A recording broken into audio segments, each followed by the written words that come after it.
श्रीमद् भगवद गीता अध्याय संख्या 5 श्लोक संख्या 21 से आगे तक। 21वां श्लोक पढ़ता हूं। बाह्य स्पर्शेषु असक्त आत्मा विदन्ति आत्मनि यत सुखम सह ब्रह्म योग युक्त आत्मा सुखम अक्षयम अश्नुते। ऐसा मुक्त पुरुष भौतिक इंद्र सुख की ओर आकर्षित नहीं होता, अपितु सदैव समाधि में रहकर अपने अंतर में आनंद का अनुभव करता है। इस प्रकार स्वरूप सिद्ध व्यक्ति परम ब्रह्म में एकाग्रचित होने के कारण असीम सुख भोगता है। तो यहाँ बताई जा रही है कि ब्रह्म में स्थित होना, ब्रह्म को प्राप्त करना और किस प्रकार सुख की प्राप्ति होती है, उसकी चर्चा हो रही है। तो पहला पॉइंट क्या बताया कि मुक्त पुरुष जो जीवन मुक्त हो चुका है, जिसकी हमने आपसे चर्चा करी थी कि जीवन मुक्त का मतलब यह है जब मनुष्य की बुद्धि, मन, श्रद्धा तथा शरण सब कुछ भगवान में स्थिर हो जाता है, तब वो जीवन मुक्त कहलाता है। तो ऐसा व्यक्ति जो है, अब वो जीवन मुक्त होने के बाद इंद्र सुख में आकर्षित नहीं होता है, सेल्फ ग्रेटिफिकेशन नहीं चाहता वो। अब वो चाहता है कि भगवान की इंद्रियों की तुष्टि की जाए, भगवान को प्रसन्न किया जाए, भगवान की प्रसन्नता के लिए कार्य किया जाए। ये उसका जो है जीवन का लक्ष्य हो जाता है। दूसरी बात, दूसरी चर्चा आती है कि सदैव समाधि में स्थित रहे। समाधि मीन्स, जब मैंने आपसे पहले भी चर्चा करी थी, आज फिर चर्चा करता हूं। जब हम अष्टांग योग करते हैं तो उसमें अंतिम स्पॉट जो है, अंतिम स्पॉट, अंतिम जो 8वां लक्षण है वो है समाधि का। समाधि होती है दो प्रकार की, एक असंप्रज्ञात और एक संप्रज्ञात। दोनों में भेद है। सम मीन्स सब कुछ। समाधि में तीन चीजें इन्वॉल्व होती हैं। एक, समाधि में बैठने वाला, नंबर 2 समाधि का प्रोसेस, और नंबर 3 किसके प्रति समाधि लगाई जा रही है।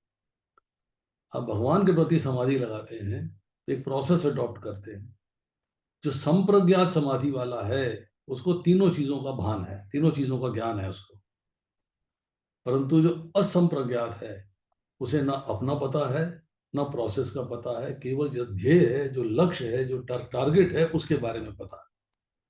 टारगेट अपना है समाधि लगानी कृष्ण के लिए, तो टारगेट में कृष्ण रहते हैं, बाकी सब कुछ भूल जाता है।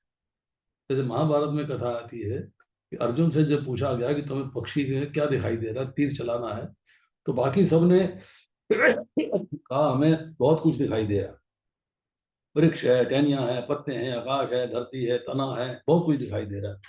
जब अर्जुन से पूछा गया तुम्हें क्या दिख रहा है, तो कहता मुझे केवल आंख दिखाई दे रही। उसी तरह हमारा मन जो है भगवान पे एकाग्र होना चाहिए,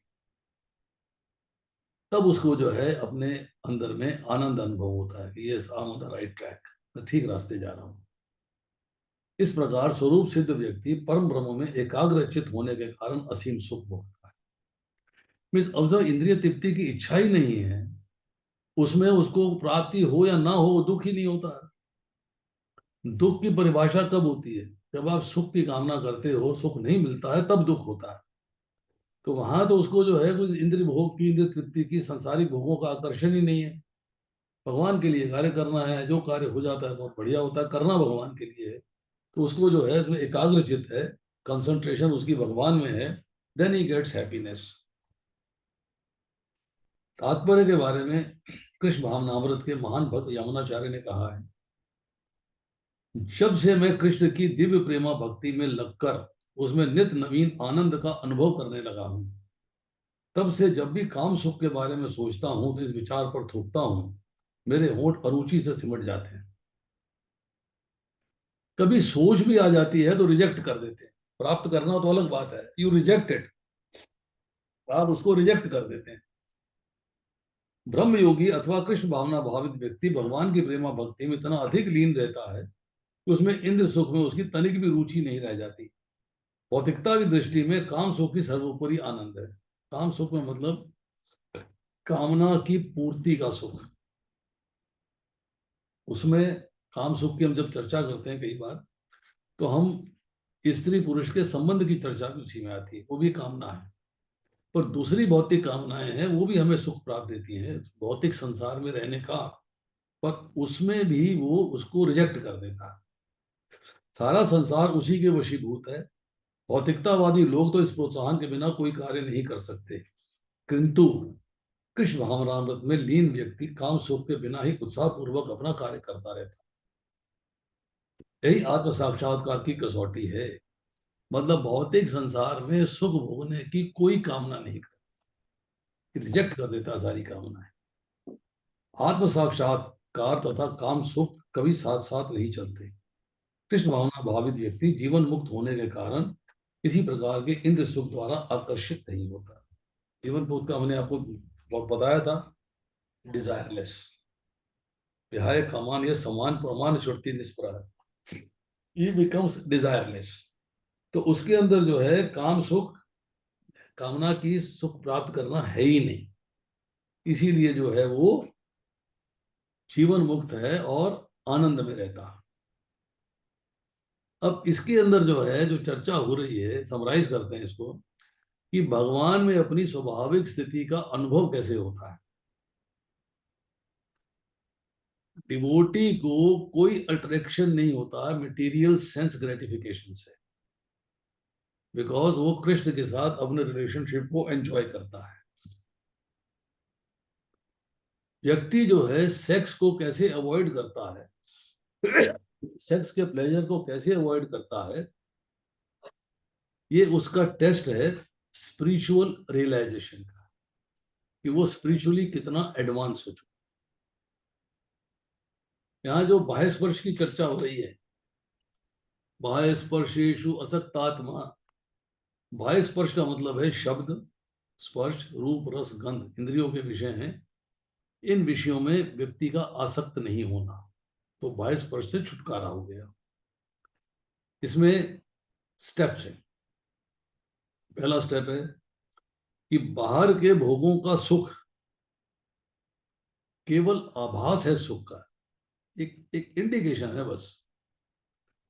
इसके बाद जब एडवांस होता है तो इससे बेटर क्या होता है, वैराग्य सुख, कि इंद्र तृप्ति से वैराग्य प्राप्त कर लेता है, वैराग्य सुख होता है। इससे और एडवांस होता है तो क्या होता है, उपरति अर्थात कर्म फल का त्याग।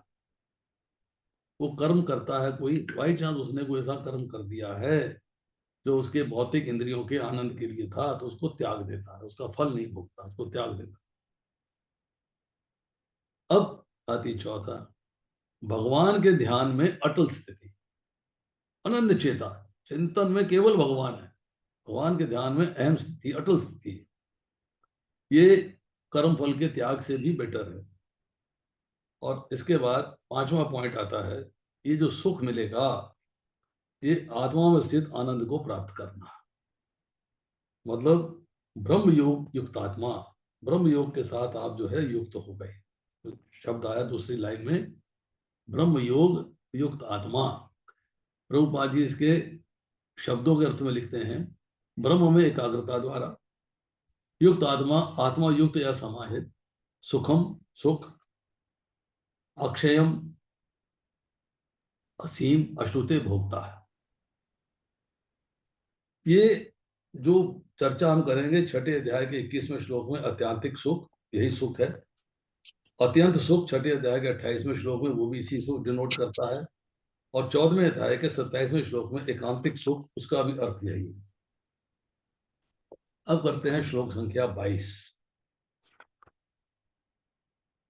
ये ही संस्पर्श भोगा दुख योनियो एव तय, आद्यंतवंत कौंतेय न ते शूरम ते बुध। बुद्धिमान मनुष्य दुख के कारणों में भाग नहीं लेता, जो कि भौतिक इंद्रियों के संसर्ग से उत्पन्न होते हैं। हे कुंती पुत्र, ऐसे भोगों का आदि तथा अंत होता है, अतः चतुर व्यक्ति इसमें आनंद नहीं लेता।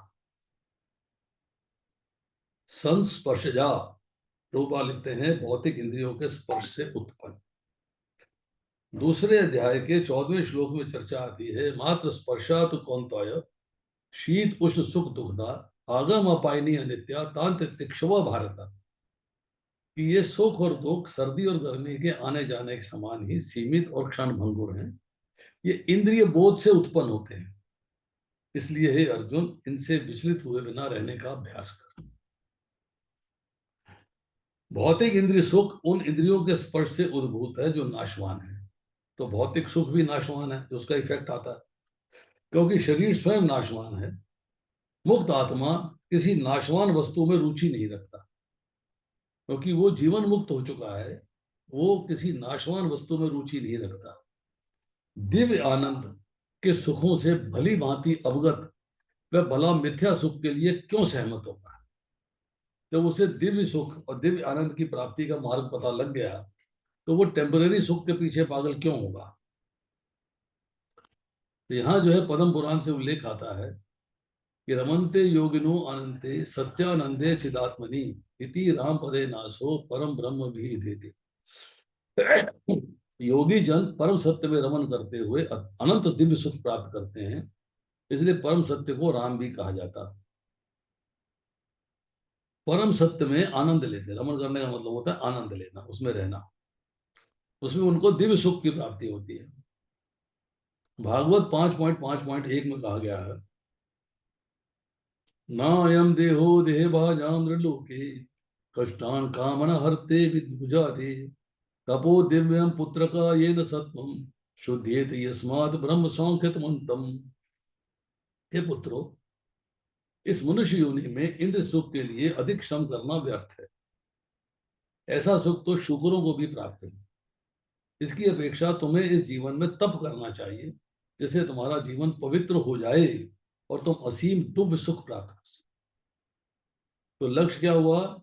जीवन को पवित्र करना। और असीम सुख जो चर्चा आई है पिछले श्लोक के अंदर, असीम सुख भोगता है तो पुरुष इंद्र सुख की तरफ आकर्षित नहीं होता, उसके बारे में बात। अतः जो यथार्थ योगी या दिव्य ज्ञानी है, वे इंद्र सुखों की ओर आकृष्ट नहीं होते। वे निरंतर भवरूप, क्योंकि इंद्र सुख जो है निरंतर भवरूप के कारण है। भवरूप का मतलब पुनरअपि जन्मम और पुनरअपि मरणम, इसका कारण है। जो भौतिक सुख के प्रति जितना ही आसक्त होता है, उतने ही अधिक भौतिक दुख मिलते हैं। अब देखिए, इसी को समराइज करते हैं।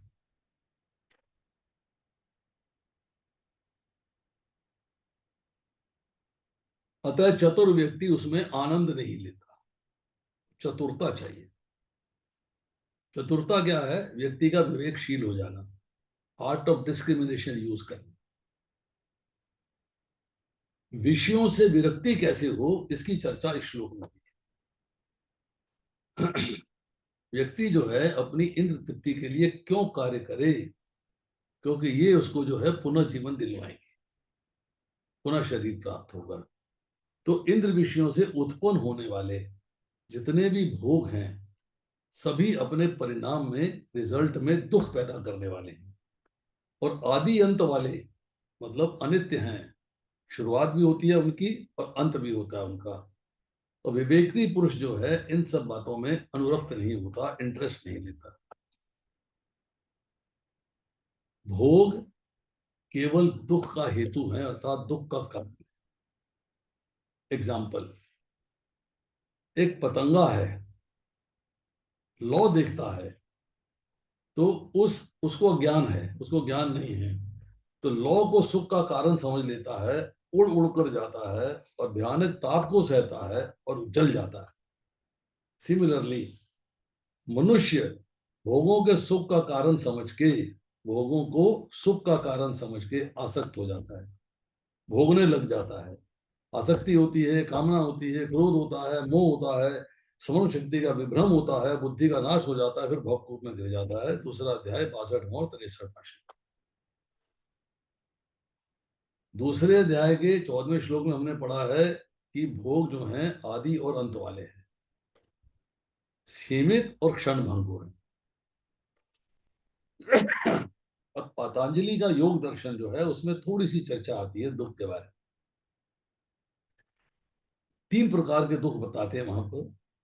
एक परिणाम दुख है, एक ताप दुख है, एक संस्कार दुख है। परिणाम दुख क्या है? जब आप इंद्रिय भोगों में लगते हो तो शुरू शुरू में सुख महसूस होता है। ये 18वें अध्याय के 38वें श्लोक में भी चर्चा यही करी गई है। परिणाम में दुख मिलता है, आपकी शक्ति का ह्रास होता है और भोग्य पदार्थ का नाश होता है। अब ताप दुख, दूसरे के पास अधिक भोग है, उसमें आपको ईर्ष्या हो गई। आपकी इच्छा के अनुसार आपको इंद्रिय भोग नहीं मिले, आसक्ति है भोगों में पर आपका सामर्थ्य नहीं है। अब प्राप्त भोगों के बिछड़ने के कारण आपके मन में संताप हो जाता है, टेंशन आ जाती है, दुविधा आ जाती है। अब संस्कार दुख, किसी कारणवश भोग बिछुड़ गए तो याद कर करके आप टेंशन में आ जाते हैं। चतुर व्यक्ति इनमें आनंद नहीं लेता, ही इज नॉट इंटरेस्टेड। अब आती श्लोक संख्या 23। शक्नोति एव यसूढुं प्राक शरीर विमोक्षणात् काम क्रोध उद्भवम वेगम सह युक्त सह सुखी नर। इस शरीर को त्यागने से पूर्व कोई मनुष्य इंद्रियों के वेगों को सहन करने तथा इच्छा एवं क्रोध के वेग को रोकने में समर्थ होता है तो वह इस संसार में सुखी रह सकता है। मीन्स आपका शरीर अभी समाप्त नहीं हुआ है, जीवन चल रहा है, पर आपने जो है इंद्रियों की जो प्रबलता है, जो उनकी वेग है, उसको आपने कंट्रोल कर लिया, इच्छाओं को कंट्रोल कर लिया, क्रोध को कंट्रोल कर लिया, तो आप संसार में सुखी रह सकते हैं। इसके तात्पर्य में शील प्रभुपाद लिखते हैं, यदि कोई आत्म साक्षात्कार के पथ पर अग्रसर होना चाहता है तो उसे भौतिक इंद्रियों के वेगों को रोकने का प्रयत्न करना चाहिए। ये वेग हैं वाणी वेग, क्रोध वेग, मनोवेग, उदर वेग, उपस्थ वेग एवं जिह्वा वेग। जो व्यक्ति इन विभिन्न इंद्रियों के वेगों को तथा मन को वश में करने में समर्थ है, वे गोस्वामी कहलाता है या स्वामी कहलाता है। ऐसे गोस्वामी नितांत संयमित जीवन बिताते हैं और इंद्रियों के वेगों का तिरस्कार करते हैं। वाणी वेग मतलब शब्द आपको प्रॉपर इस्तेमाल करने हैं। क्रोध वेग, क्रोध को कंट्रोल करना है। मनोवेग, मन को वश में करना है। उदर वेग, पेट को भी वश में रखना है। उपस्थ वेग, आपको सेक्सुअल डिजायर समाप्त करनी पड़ेगी। और जिह्वा वेग, रस, फालतू फालतू चीजों को खाने का इंटरेस्ट खत्म, कृष्ण प्रसाद ही लेना। ऐसे गोस्वामी नितांत संयमित जीवन बिताते हैं और इंद्रियों के वेगों का तिरस्कार करते हैं। भौतिक इच्छाएं पूर्ण न होने पर क्रोध उत्पन्न होता है और इस प्रकार मन, नेत्र तथा वक्ष स्थल उत्तेजित होते हैं। अतः इस शरीर का परित्याग करने के पूर्व मनुष्य को इन्हें वश में करने का अभ्यास करना चाहिए। You have to control them. जो ऐसा कर सकता है वह स्वरूप सिद्ध माना जाता है और आत्म साक्षात्कार की अवस्था में सुखी रहता है। योगी का कर्तव्य है कि इच्छा तथा क्रोध को वश में करने का भरसक प्रयत्न करे। अब देखिए 23वें श्लोक में क्या कहा जा रहा है। विषय भोगों का काम और क्रोध आदि से निर्मित दुख के हेतु बताकर, जो 5वें अध्याय के 22वें श्लोक में भी बताया, अब भगवान मनुष्य के शरीर का महत्व बता रहे हैं। काम क्रोध आदि दुर्जय शत्रुओं पर विजय प्राप्त करने वाले पुरुष, उस पुरुष की प्रशंसा हो रही है कि वो सुखी कैसे होता है, उसके बारे में चर्चा हो। One must learn to tolerate the pushing of senses. सीखना है कि इंद्रियों को वश में कैसे किया जाए। जब हम अष्टांग योग पढ़ते हैं तो प्रत्याहार का अर्थ क्या होता है कि dissociating senses from sense objects, मतलब इंद्रियों को इंद्र विषयों से हटाना। अब आपको भगवान ने शक्ति दी है विवेक को जागृत करने की, कि आप अपनी पंडा जागृत करके, बुद्धि को जागृत करके विवेक से समझ सकते हैं क्या करनी है, क्या करनी है, क्या करना चाहिए, क्या नहीं करना चाहिए, क्या होना चाहिए, क्या नहीं होना चाहिए। ये आपके पास जो है ज्ञान प्राप्त। अब पशु पक्षी में विवेक सुप्त रहता है, सोया रहता है, उसके पास ज्ञान नहीं। योनि के अनुसार शरीर के निर्वाह के लिए विवेक रहता है। उसको पता है दाना कहाँ पड़ा है, वहां से चुग आएगा वो। उसको पता है कहाँ डंडा बस रहा है, वहां नहीं जाएगा वो। इतनी बुद्धि है। परंतु भगवान कौन है, भगवान से मेरा संबंध क्या है, संबंध कैसे निभाना है, वहां कैसे जाना है, इसके बारे में कोई ज्ञान नहीं। देवताओं की योनि की बात करें, उनमें भी विवेक ढका रहता है, वो भोग योनि है। मनुष्य योनि में है, उसमें विवेक ढका तो है, पर मनुष्य के अंदर वो विवेक को जागृत कर सकता है, तो राग और द्वेष, काम, क्रोध से मुक्ति प्राप्त कर सकता है। और अगर वो इस शरीर के छूटने से पहले प्राप्त कर लेता है, तो भगवान के धाम जाने का रास्ता सरल हो जाता है। शरीर त्याग करने से पूर्व पता नहीं मृत्यु कब आ जाए, इसलिए अर्लियर थी बेटर, ये नहीं कि बुढ़ापे में करेंगे जाके। काम क्रोध को सहने का तात्पर्य क्या है, मीनिंग क्या है?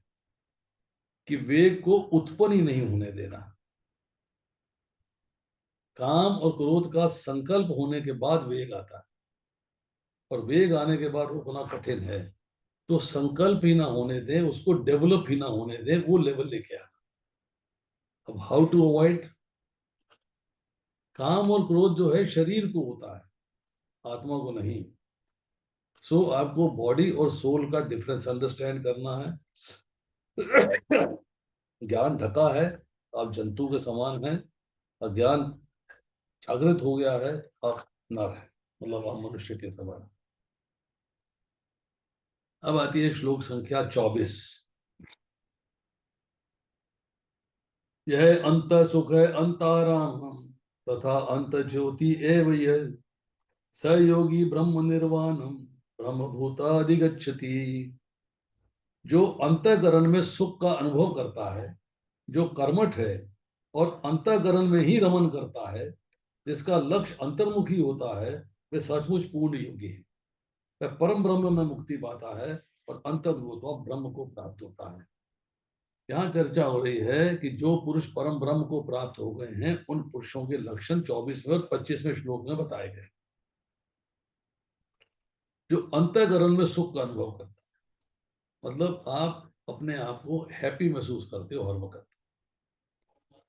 कर्मठ हैं, मतलब हार्ड वर्किंग है आप अंतःकरण में ही रमन करते हैं, आप अपनी आत्मा में ही रमन करते हैं, आपको भौतिक संसार के प्रति कोई आकर्षण नहीं रहता।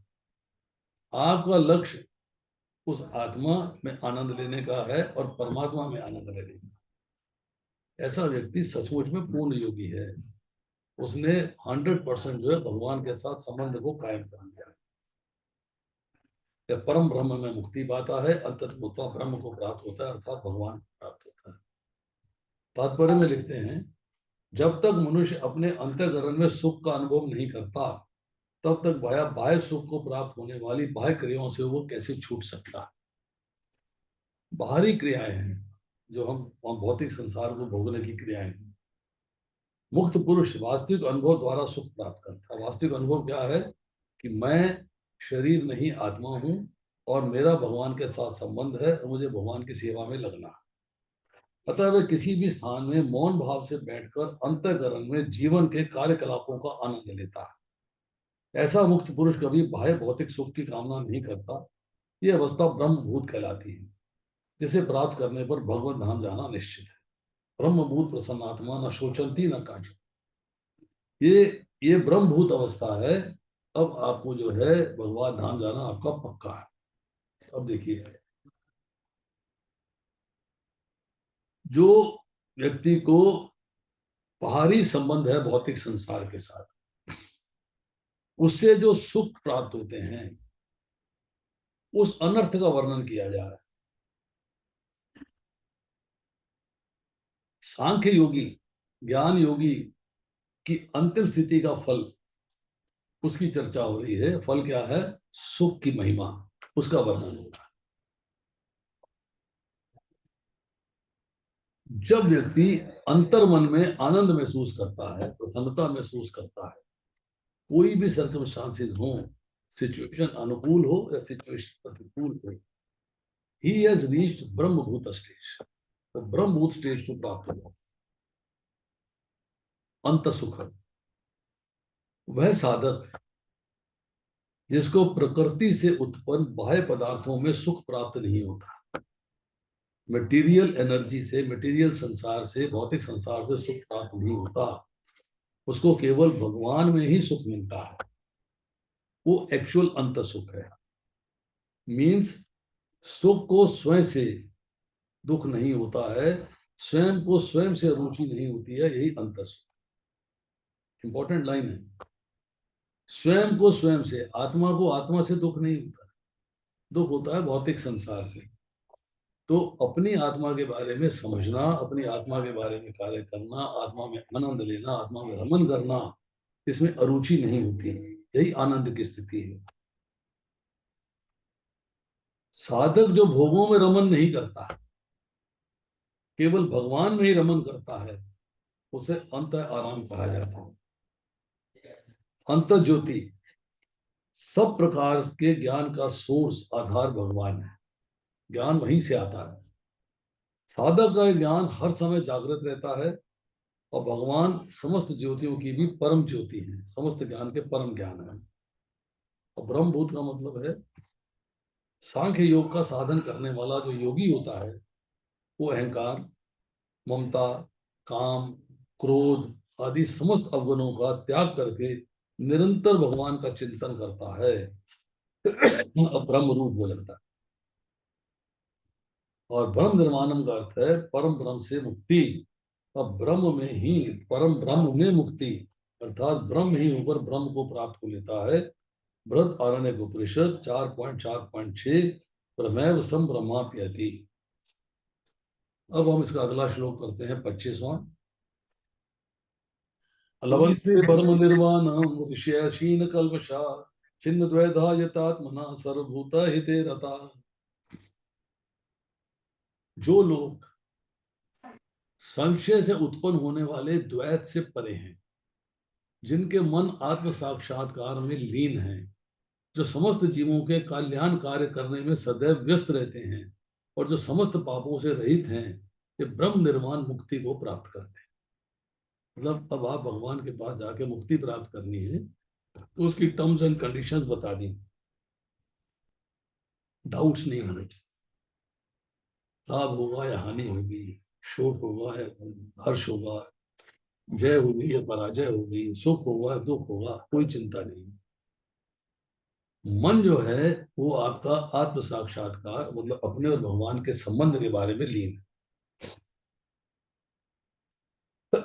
जो समस्त जीवों के कल्याण कार्य करने में सदैव व्यस्त रहते हैं। परा दुखा दुखी, प्रत्येक जीव के बारे में दुख है, उसके उसका कल्याण कार्य करना है। और जो समस्त पापों से रहित है, किसी प्रकार का पाप नहीं करते, वे ही ब्रह्म निर्वाण मुक्ति को प्राप्त करते हैं। ये कंडीशंस बताई। 24वें श्लोक में बताया, जो अंतःकरण में सुख का अनुभव करता है, जो कर्मठ है, जो अंतःकरण में ही रमन करता है, जिसका लक्ष्य अंतर्मुखी होता है, तो सचमुच पूर्ण योगी है।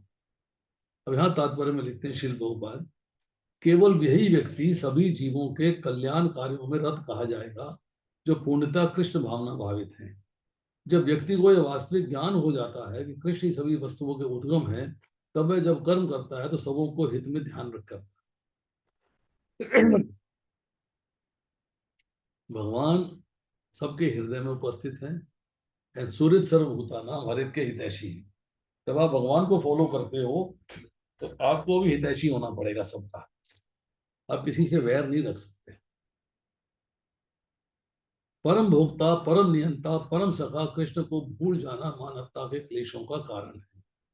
अतः समग्र मानवता के लिए कार्य करना सबसे बड़ा कल्याण कार्य है। कोई भी मनुष्य ऐसे श्रेष्ठ कार्य में तब तक नहीं लग पाता जब तक वह स्वयं मुक्त ना हो। मतलब आपको दूसरों को इस संसारिक दुख से परे करना है, तो पहले अपने आप को संसारिक दुख से परे करिए, अपने आप को भगवान में लगाइए। जब आप भगवान में लग पाओगे तभी आप दूसरों को गाइड कर पाओगे। मीन्स अगर आप चीनी खाते हो तो दूसरे को चीनी खाने से मना नहीं कर सकते। अगर आप शराब पीते हो, दूसरे को शराब पीने से मना नहीं कर सकते। आप सिगरेट पीते हो, दूसरे को सिगरेट पीने से मना नहीं कर सकते। कृष्ण भावना भावित मनुष्य के हृदय में कृष्ण की सर्वोच्चता पर बिल्कुल संदेह नहीं रहता। वह इसलिए संदेह नहीं करता क्योंकि वह समस्त पापों से रहित होता है, ऐसा है दैवी प्रेम। वह इसलिए संदेह नहीं करता कि वह समस्त पापों से रहित रहता है।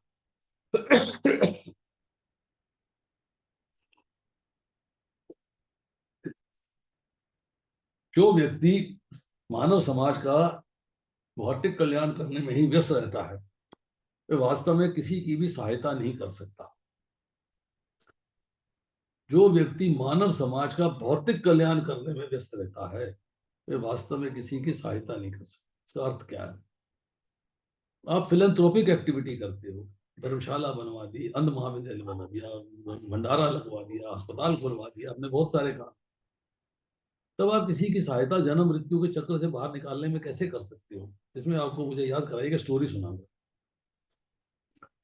शरीर तथा मन की क्षणिक उदासी संतोषजनक नहीं होती।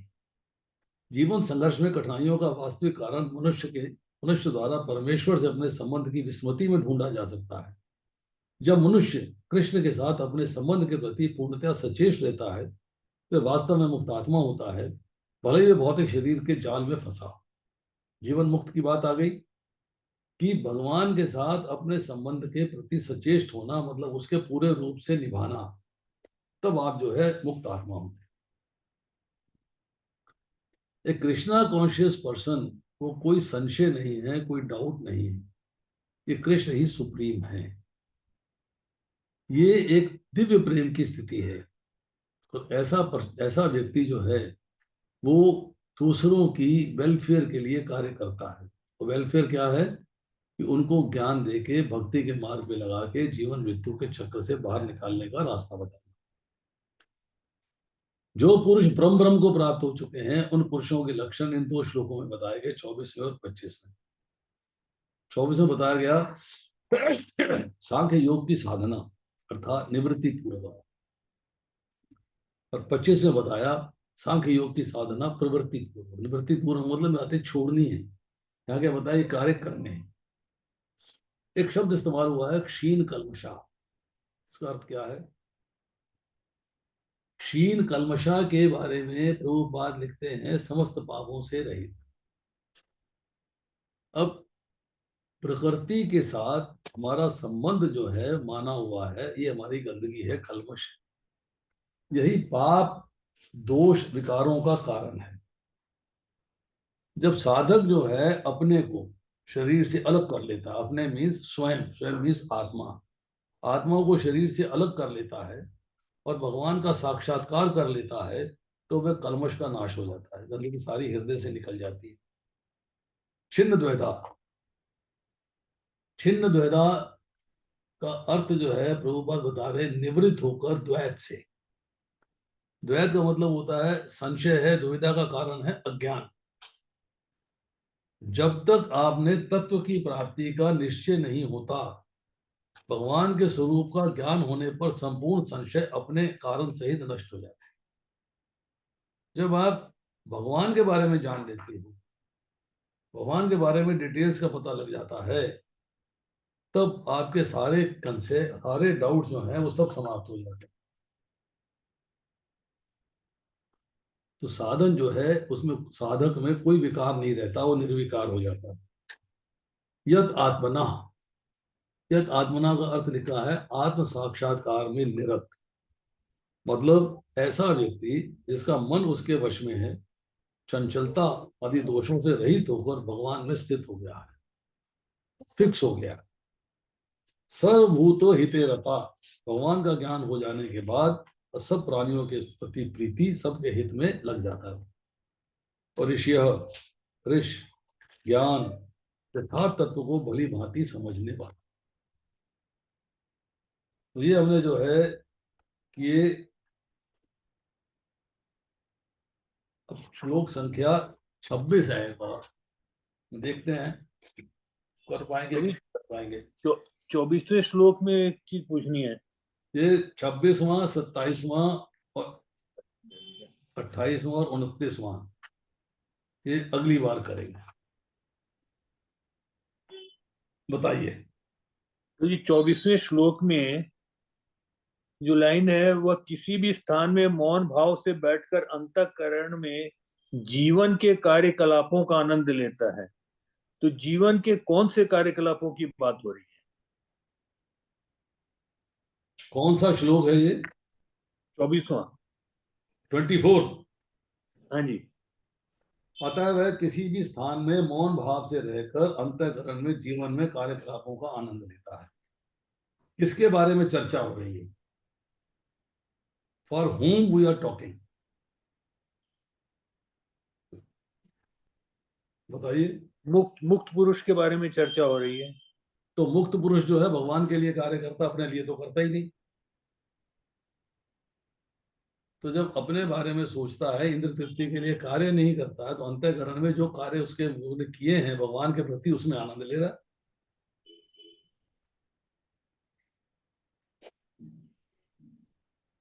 ठीक है नहीं? जी प्रभु जी।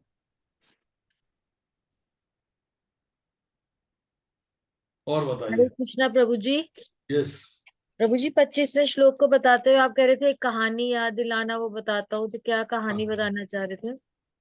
कहानी बता देता हूँ, छोटी सी कहानी है। इसमें जो अभी 25वें श्लोक में चर्चा आई थी उसके कंटेक्स्ट में है।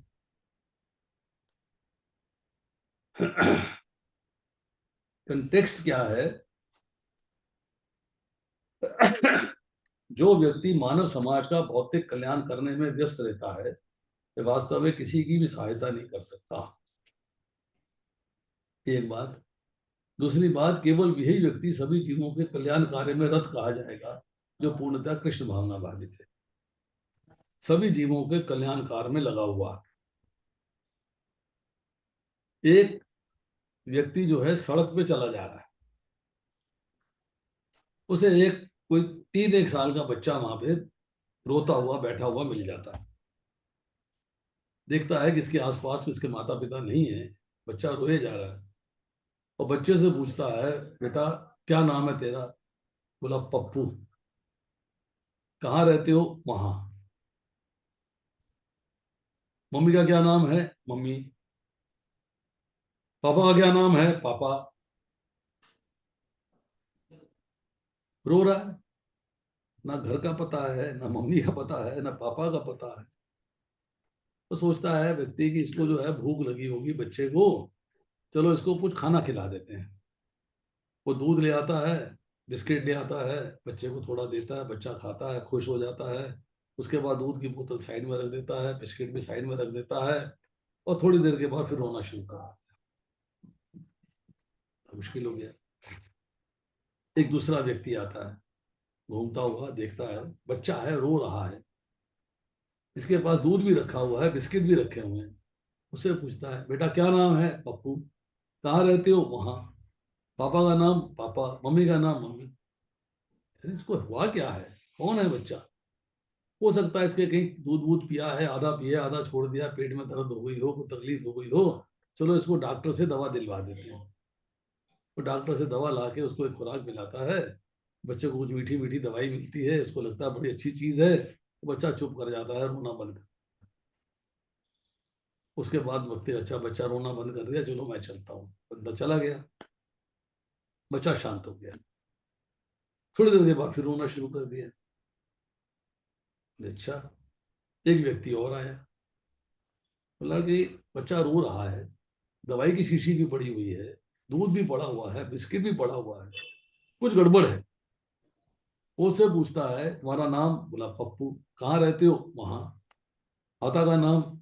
माँ का नाम मम्मी। पापा का नाम पापा। इसको कुछ पता नहीं है, भूख, पेट भर दिया इसका, तकलीफ थी कोई तो दवाई भी दिलवा दी है, चलो ऐसे बच्चे को किसी अनाथालय में छोड़ देता हूँ। उस बच्चे को अनाथालय में छोड़ देता है। अनाथालय में बच्चा जाता है, कुछ बच्चे और मिलते हैं, खुश हो जाता है, हंसने खेलने लगता है, आनंद लेता है। एक और आदमी आता है, मैनेजर से मिलता है। मैनेजर साहब आपके यहाँ बच्चे आज बहुत खेल रहे हैं, क्या बात है? लेकिन नया बच्चा आया है ना, उसके साथ सारे खेल रहे हैं। तो नया बच्चा आया है, मिलाओ दिखाओ जरा। तो उस बच्चे से बुलाते हैं, बच्चे को पूछते हैं क्या नाम? पप्पू। कहाँ रहते हो? वहाँ। मम्मी का नाम मम्मी, पापा का नाम पापा। कहता है इसको तो कुछ पता ही नहीं है कौन नहीं है। अब इसको अनाथालय में क्या पालोगे, इसको ऐसा है तो माता पिता से मिलवाते हैं। बोला कैसे मिलवाओगे? बोला मैं मोबाइल पे फोटो खींचता हूँ। फोटो खींची और अखबार में और टीवी में छपवा दी। अगले दिन उसके माँ बाप आ जाते हैं। माँ बाप आते हैं, बच्चा माँ बाप को देखता है, मम्मी मम्मी कहते भागता उनके पास चला जाता है, पापा पापा कहते उनसे गले लग जाते। माँ बाप भी बच्चे को बड़े प्रेम से मिलते हैं। मैनेजर कहता है यार तुमने बहुत बढ़िया काम किया, इसके माँ बाप से इसको मिलवा दिया। अब हमारे पास तीन सिचुएशन है, एक आदमी ने खाना दिया है, एक आदमी ने दवाई दी है, एक आदमी ने थाले में लिया गया है, चौथे आदमी ने माँ बाप से मिलवा दिया है। कौन सा व्यक्ति बढ़िया है? चौथे वाला, चौथे वाला, तीसरा कि चौथा? चौथा। प्रभु जी लास्ट चौथे वाला वाला जो प्रभु उसने जी, चौथे माता वाला, पिता से लास्ट मिलाया वाला, इसने जिसने कौन सा? माता पिता से मिलाया है। इसने उसके जिसने माता पिता से माता मिलवाया। पिता से मिलाया है। जिसने माता पिता से मिलवाया। हमसे लोग कहते हैं प्रभु जी आप इस कौन में हो? हाँ जी। आपने कोई धर्मशाला नहीं बनवाई, आपने कोई अनाथालय नहीं खुलवाया, आपने कोई भंडारा नहीं लगाया, आपने ये नहीं किया वो नहीं किया। आप बस कीर्तन करते हो, जब करते हो लोगों को माला जपने पे लगा देते हो, लोगों को बिजी कर देते हो, यही काम है आपको, और कोई काम है ही नहीं। भगवान का ज्ञान देते रहते हो। हम उससे कहते हैं भैया हम जो है माँ बाप से मिलवाने वाले हैं, हम आपको कृष्ण से मिलवा रहे हैं जो सबके परम पिता है। सही हम बात है। धर्मशाला नहीं खुलवा रहे, हम्म। हम अस्पताल नहीं खुलवा रहे, हम जो है भूखों के लिए भंडारा, हम फूड फॉर लाइफ सर्व करते हैं। मंदिर में दर्शन करो, फूड फॉर लाइफ प्रसाद पाओ। पर हम जो है ऐसे फालतू फालतू के भंडारे नहीं लगाते, हमारा रोज भंडारा रहता है। फूड फॉर लाइफ मिलता, खिचड़ी मिलती सबको, प्रसाद मिलता, लंच मिलता, डिनर मिलता। परंतु हमारा मुख्य लक्ष्य है कि भटके हुए व्यक्ति को, जो भौतिक संसार में भटक रहा है, इसको भौतिक संसार के मार्ग से निकाल के भगवान से मिलाना। तो हम बताओ धर्मशाला बनाने वाला अच्छा है कि हम अच्छे हैं? प्रभु जी आप अच्छे हो। नहीं, आप इस्कॉन वाले अच्छे हैं प्रभु जी, ये तो सुनने को मिलता है। लेकिन हमारा लक्ष्य जो है ना, हमें उसके प्रति दृढ़ रहना चाहिए कि जो बोल रहे हैं हम बोलने दो। तो केवल वही व्यक्ति सब जीवों के कल्याणार्थ में रत कहा जाएगा जो पूर्णतः कृष्ण भावना भावित है। हम्म। कृष्ण भावना भावित होंगे तो परा दुखा दुखी होंगे, दूसरे को दुख के समझेंगे। सबसे बड़ा दुख है जन्म मृत्यु जरा व्याधि दुख दोषानुदर्शनम। जन्म मृत्यु जरा व्याधि से बड़ा कोई दुख नहीं है। उस दुख से आप पार निकालने का रास्ता बताते हो, इसलिए आप सबसे अच्छे हो। और बताइए। हरे कृष्णा प्रभु जी। प्रभु जी ये जो स्टोरी आज आपने सुनाई है ना, आज टाइमिंग मेरे लिए बिल्कुल सही बैठी है, क्योंकि कुछ डाउट्स थे दिमाग में, वो स्टोरी से इतने क्लियर हुए हैं ना। बिल्कुल मतलब कृष्णा जी ने जैसे आज ये स्टोरी इसीलिए सुनवाई है मेरे को। मेरे पास छोटी छोटी बीच बीच में घटनाएं, स्टोरियां हैं, तो आपको स्टोरियां और भी सुना सकते हैं। सुनाते रहिएगा प्रभु जी। पर्सनल। एक और हाँ बोलिए। जी। हाँ जी प्रभु जी, एक जो और पहले भी जो सुनाइए। आपने सुनाई है वो भी सब याद है, वो भी काफी मोटिवेटेड भी हैं, और मतलब नॉलेजेबल नॉलेज भी मिलती है उनसे, बहुत अच्छी कौन स्टोरी। सी स्टोरी की बात कर रहे हैं? एक तो प्रभु जी वो भी सुनाई थी ना, मंदिर में एक लेडी आई थी कि मेरे देवरानी है, वो मुझे बोलती हाँ। रहती है, वो वाली। यस। और हरे कृष्णा प्रभु जी। एक यस। सास वाली को सुनाइए। प्रभु जी हर लेक्चर के बाद एक स्टोरी आप जरूर सुनाया करो। कौन सी? कोई भी स्टोरी हर कोई भी लेक्चर के story। बाद आप जरूर सुनाया करो। सो जाओ सुन के सब। प्रभु जी ये छोटी छोटी स्टोरीज भी ना काफी मोटिवेटेड है। चलिए कोशिश करेंगे पर्सनल एक्सपीरियंसेस प्लस स्टोरीज बताया करेंगे आपको। चलिए अभी कोई प्रश्न है?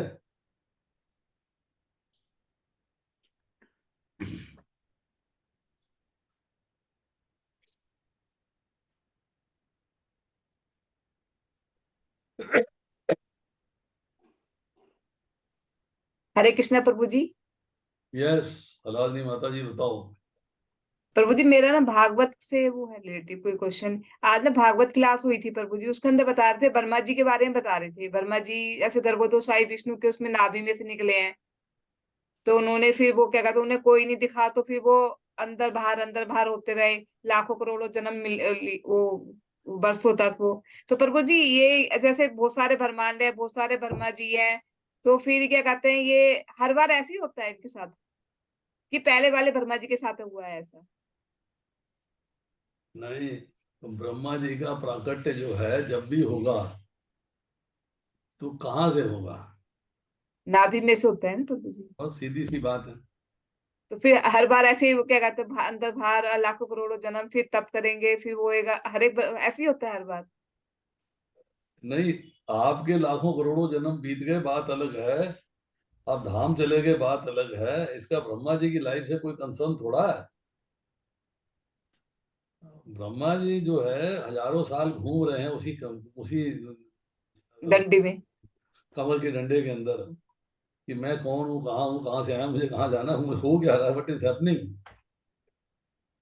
कल सवेरे मेरी क्लास होगी ना, हाँ जी। तो कल जो है इस बारे में चर्चा करेंगे।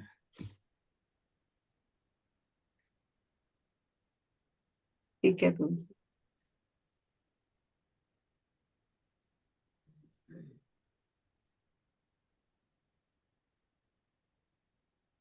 तो ब्रह्मा जी भी तो प्रभु जी बदल जाते हैं ना, हर बार नए ब्रह्मा आ रहे हैं। तो नए ब्रह्मा आएंगे तो उनके साथ में तो दोबारा वो बात फिर से होगी।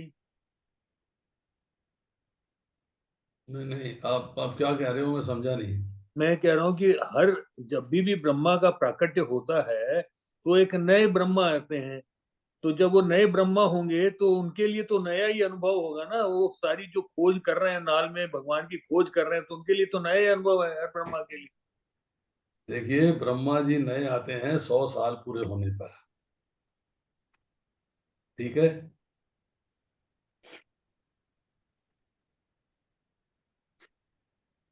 ब्रह्मा जी की जब एक दिन के बाद रात्रि आती है तब ब्रह्मा जी जो है अप्रकट हो जाते हैं, परंतु समाप्त नहीं होती। 100 साल की आयु भोगने के बाद वो समाप्त होते हैं, फिर नए ब्रह्मा आते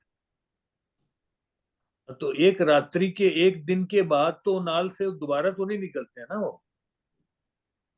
हैं। नहीं, जब नए ब्रह्मा आएंगे तो कैसे आएंगे? नए ब्रह्मा आएंगे, लेकिन जो एक रात्रि एक दिन उनका पूरा होता है और रात्रि आती है, उसके बाद में फिर दोबारा दिन होता है, तो उस टाइम में भी दोबारा नाल से निकलेंगे वो। रात्रि की तो बात मैंने आपको बता दी। रात्रि की बात आपको समझ में नहीं आई?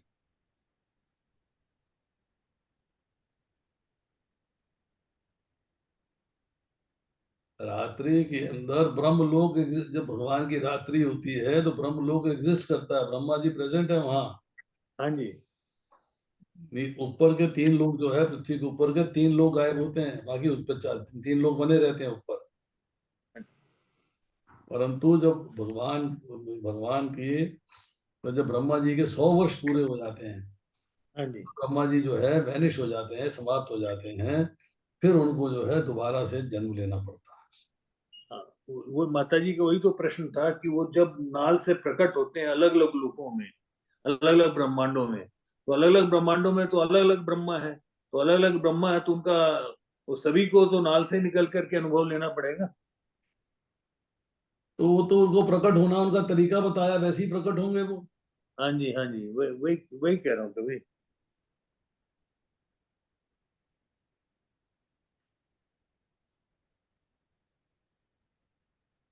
चलिए समाप्त करते हैं।